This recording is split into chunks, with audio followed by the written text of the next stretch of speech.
अस्सलामु अलैकुम। Anglo Urdu high school Gujarati माध्यम कक्षा 9 विषय हिंदी इकाई 6 मेरी बीमारी श्यामा ने ली। लेखक हरिवंश राय बच्चन। साहित्य प्रकार आत्मकथा अंश। मैं परवीन मोमिन। आज हम कक्षा 9 में इकाई 6 पढ़ेंगे जो हरिवंश राय बच्चन जी द्वारा लिखित आत्मकथा क्या भूलूं क्या याद करूं का एक अंश हमें यहाँ पर दिया गया है। तो आज हम आत्मकथा पढ़ने जा रहे हैं। उन्होंने अपनी आत्मकथा 4 खंडों में लिखी। क्या भूलूं क्या याद करूं, नीड का निर्माण, फिर बसेरे से दूर और 10 द्वार से सोपान तक। शीर्षक उन्होंने 4 शीर्षक से 4 खंडों में लिखी है। तो प्रस्तुत जो इकाई है मेरी बीमारी श्यामा ने ली, क्या भूलूं क्या याद करूं का एक अंश हमें दिया गया है और उसे नाम दिया है मेरी बीमारी श्यामा ने ली। तो आज हम आत्मकथा पढ़ने जा रहे हैं। तो आत्मकथा किसे कहते हैं? सभी लेखकों ने अपने अपने परिभाषा देते हुए हमें आत्मकथा के बारे में बताया है। सबसे पहले आत्मकथा स्वानुभूति का सबसे सरल माध्यम है। आत्मकथा के द्वारा लेखक अपने जीवन, परिवेश, महत्वपूर्ण घटनाओं, विचारधारा, निजी अनुभव, अपनी क्षमताओं और दुर्बलताओं तथा अपने समय की सामाजिक राजनीतिक स्थितियों को पाठकों के सम्मुख प्रस्तुत करता है। दूसरी परिभाषा आत्मकथा हिंदी गद्य की एक विद्या है जिसमें लेखक अपनी ही कथा स्मृतियों के आधार पर लिखता है, यानी अपने बचपन की जो भी घटनाएं उन्हें याद हो उसके द्वारा वह लिखता है। आत्मकथा में निष्पक्षता जरूरी है। इसे काल्पनिक बातों और घटनाओं से बचाना भी जरूरी है और रोचकता भी बनाए रखने की जरूरी है। यहाँ पर हमें आत्मकथा के बारे में बताया है कि काल्पनिक बातों यानी कल्पना का सहारा हमें बिल्कुल भी नहीं लेना। आत्मकथा में सच्चाई मौजूद होनी चाहिए और पाठकगण को रुचि बनी रहे वह भी जरूरी है। आत्मकथा लेखक स्वयं अपने बारे में लिख सकता है, कोई दूसरा उन्हें नहीं लिख सकता। लेखक हो या कवि, कोई भी व्यक्ति अपनी आत्मकथा अपने बारे में ही लिख सकता है। आगे बताया गया है आत्मकथा व्यक्ति द्वारा स्वयं के जीवन प्रसंगों की व्याख्या होती है। जिस प्रकार जीवनी में लेखक अपने चरित्र नायक की प्रशंसा प्रवृत्ति नहीं छोड़ पाता, उसी प्रकार आत्मकथा लेखक भी प्रायः जीवन का सिंहावलोकन करते समय प्रायः गुणों का ही बखान करता है। आत्मकथा लिखकर आत्मा परीक्षण एवं आत्मा परिष्कार करना चाहता है। इसके अतिरिक्त यह भी चाहता है कि उसके अनुभवों का लाभ संसार के अन्य लोग भी उठा सके। मेरी जीवन गाथा आचार्य महावीर प्रसाद द्विवेदी की आत्मकथा का संक्षिप्त रूप है जिसमें आत्मकथा की बहुत सी विशेषताएं सन्निहित है। महापुरुषों के माध्यम से लिखी गई आत्मकथाएं पाठकों का सही मार्गदर्शन करती है, साथ ही उनके लिए प्रेरणादायक भी होती है। हमने भी गांधी जी की आत्मकथा जो सत्याना प्रयोगों नाम से प्रचलित है और डॉक्टर कलाम की आत्मकथा अगनपंख, हमें भी जब भी समय मिले महापुरुषों की आत्मकथा को पढ़ना चाहिए, क्योंकि हम जब उनकी आत्मकथा को पढ़ते हैं तो हम खुद उनमें खो जाते हैं और एक प्रेरणा हमें वह देती है। हम भी सोचते हैं कि हम भी हमारा जीवन इसी तरह व्यापन करेंगे। तो हमें जब भी बच्चों समय मिले आप लाइब्रेरी का सहारा ले सकते हो, यूट्यूब पर सर्च कीजिए, कुछ भी करें, लेकिन जब भी आपको समय मिले किसी महापुरुषों की आत्मकथा को आपको पढ़ना चाहिए और जो कुछ भी आत्मकथा में हमें बताया गया है वह सभी गुणों को अपने जीवन में भी हमें उतारना चाहिए। तो आज हम पढ़ने जा रहे हैं हरिवंश राय बच्चन जी द्वारा लिखित इकाई मेरी बीमारी श्यामा ने ली।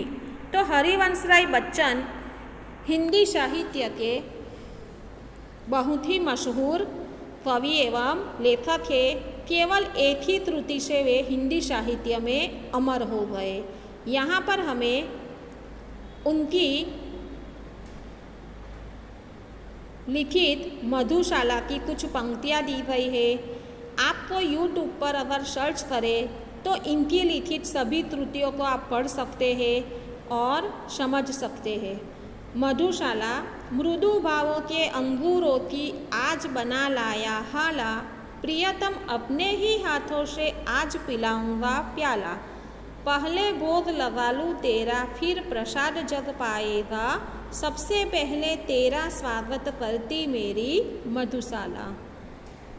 दूसरी पंक्ति देखिए, जो बीत गई सो बात गई, जीवन में एक सितारा था, माना वह बेहद प्यारा था, वह डूब गया तो डूब गया, अंबर के आनंद को देखो, कितने इसके तारे टूटे, कितने इसके प्यारे छूटे, जो छूट गए फिर कहाँ मिले, पर बोलो टूटे तारों पर, कब अंबर शौक मनाता है, जो बीत गई सो बात गई। तो यहाँ पर हम इन्हीं के द्वारा लिखित आत्मकथा क्या भूलूं क्या याद करूँ का केवल एक ही अंश हमें दिया गया है, जो मेरी बीमारी श्यामा ने ली नामक शीर्षक से हमें दिया गया है। हरिवंश राय बच्चन बॉलीवुड के महानायक अमिताभ बच्चन जी के पिताश्री है। तो हम इनके बारे में जानते हैं। यहाँ पर हमें इनकी पत्नी का और इनका चित्र भी दिया गया है। मधुशाला का चित्र भी हमें यहाँ पर दिया गया है। हरिवंश राय बच्चन, इनका जन्म सन 1907 ईस्वी, निधन सन 2003 ईस्वी। हिंदी साहित्य में हरिवंश राय बच्चन का नाम उनकी एकमात्र त्रुटि से ही अमर हो गया।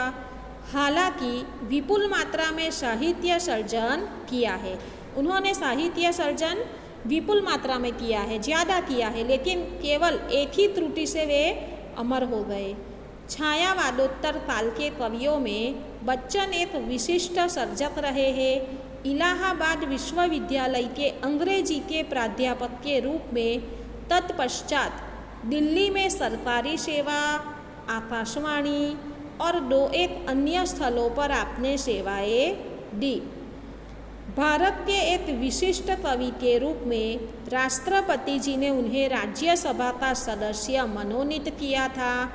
प्रारंभिक नौकरी पायोनियर प्रेस में की थी कि उन्हें यह सम्मान मिला कि राष्ट्रपति जी ने उन्हें अपने राज्यसभा का सदस्य चुना और उन्होंने अपनी प्रारंभिक नौकरी पायोनियर प्रेस से शुरुआत उन्होंने की थी नौकरी की। मधुशाला के कवि के रूप में बच्चन जी को इतनी शोहरत मिली कि उनकी मधुशाला का सभा, सम्मेलनों, कवि गोष्ठी आदि में होता था। लोग बड़ी संख्या में उमड़ते थे। कैम्ब्रिज यूनिवर्सिटी से जॉन बेट्स नाम कवि के समग्र वाङ्मय पर आपने PhD की है। केंद्रीय मंत्रालय दिल्ली में आपने हिंदी विशेषज्ञ के रूप में अप्रतिम कार्य किया है। आपको कई पुरस्कार जैसे सोवियत लैंड पुरस्कार, साहित्य अकादमी पुरस्कार और पद्म विभूषण आदि पदवी प्राप्त हुई है। तो यह तो हमने जाना हरिवंश राय बच्चन जी के बारे में। अधिक जानकारी आप लाइब्रेरी से उनकी कोई किताब पढ़िए, उनकी आत्मकथा को पढ़िए, यूट्यूब पर सर्च कीजिए और जानिए तीर पर कैसे ऋतु में आज लहरों का निमंत्रण और इस पार प्रिय तुम हो, मधु है उस पार न जाने क्या होगा। तो यहाँ पर हमें बच्चन जी का भी चित्र दिया गया है जो श्रीमती इंदिरा गांधी जी के साथ है। उनके पुत्र अमिताभ बच्चन जी, जया बच्चन जी उनकी पत्नी पुत्रवधू है। अमिताभ बच्चन जी की पत्नी जया बच्चन जी, जो कि हरिवंश राय बच्चन जी की पुत्रवधू है, उनका चित्र हमें दिया गया है। आगे पढ़िए। इस पार प्रिय तुम हो, मधु है उस पार न जाने क्या होगा, जैसी काव्य पंक्तियाँ आज भी लोगों की जबान पर है। मधुशाला, निशा निमंत्रण, सप्तरंगिनी, मिलन यामिनी, आकुल अंतर और एकांत संगीत नामक इनके सुप्रसिद्ध काव्य संग्रह है। तो क्या भूलूं क्या याद करूं, नीड का निर्माण फिर, बसेरे से दूर और 10 द्वार से सोपान तक शीर्षक से 4 खंडों में लिखी आपकी आत्मकथा है। मेरी बीमारी श्यामा ने ली आत्मकथांश है, जो क्या भूलूं क्या याद करूं में से लिया गया है। बच्चन जी की प्रथम पत्नी का नाम श्यामा था, जो सही अर्थ में एक आदर्श जीवन संगिनी थी। श्यामा की बीमारी उसकी खुद की न होकर बच्चन जी की थी, जो सेवा करते करते ले ली गई थी। बच्चन जी का यह मंतव्य श्यामा की पति भक्ति, कर्तव्य परायणता और निष्ठा का प्रतीक है। लेखक ने हमें उनकी पहली पत्नी श्यामा के बारे में बताया है कि किस तरह पति की बीमारी उसने खुद ले ली। पति की बीमारी में वह दिन रात उनकी सेवा करती रहती और अंत में वह बीमारी उन्हें हो गई और उनका स्वर्गवास हो जाता है। प्रस्तुत आत्मकथांश में श्यामा की बीमारी का दर्दनाक और कारुण्य सभर निरूपण मिलता है, तो दूसरी ओर कवि की भावुकता और संवेदनशीलता का प्रकटीकरण मिलता है। क्या भूलूं क्या याद करूं श्री हरिवंश राय बच्चन की आत्मकथा है। हिंदी के इस सुप्रसिद्ध कवि ने अपने संस्मरण बड़े ही रोचक ढंग से आलेखित किए हैं। कवि अपने जीवन की घटनाओं के साथ उस युग का चित्र भी दे देता है। प्रस्तुत अंश क्या भूलूं क्या याद करूं से लिया गया है। इसका यह शीर्षक मेरी बीमारी श्यामा ने ली विषय वस्तु का भी निर्देश करता है। यहाँ पर श्यामा हरिवंश राय बच्चन की पहली पत्नी थी। बच्चन जी की बीमारी में उन्होंने तन मन से उनकी सेवा की। सेवा करते करते वे स्वयं बीमार हो गई और उसी बीमारी से उनकी मृत्यु हुई। प्रस्तुत संस्मरण में बच्चन जी ने अपने उन्हीं कठिन दिनों की यादें प्रस्तुत की है कि किस तरह उन्हें आर्थिक परिस्थिति का भी सामना किया कि पैसों की कमी। उन्होंने श्यामा के साथ अपने जीवन में पैसों की कमी के कारण वह अपनी बीमारी का ठीक से इलाज नहीं करा पाते, यह भी हमें बताया गया है। श्यामा के साथ जो गरीबी का चित्रण हमें यहाँ पर मिलता है कि किस तरह एक पतिव्रता स्त्री ने अपने पति का साथ निभाया, उनकी बीमारी में साथ निभाया, यहाँ तक कि उनका जो कुछ कर्ज था उनके बारे में भी निश्चित हो जाने के लिए वह अपने पति को कहती है। और एक पतिपरायण स्त्री की जो भूमिका है वह हमें यहाँ साफ साफ दिखाई दे रही है।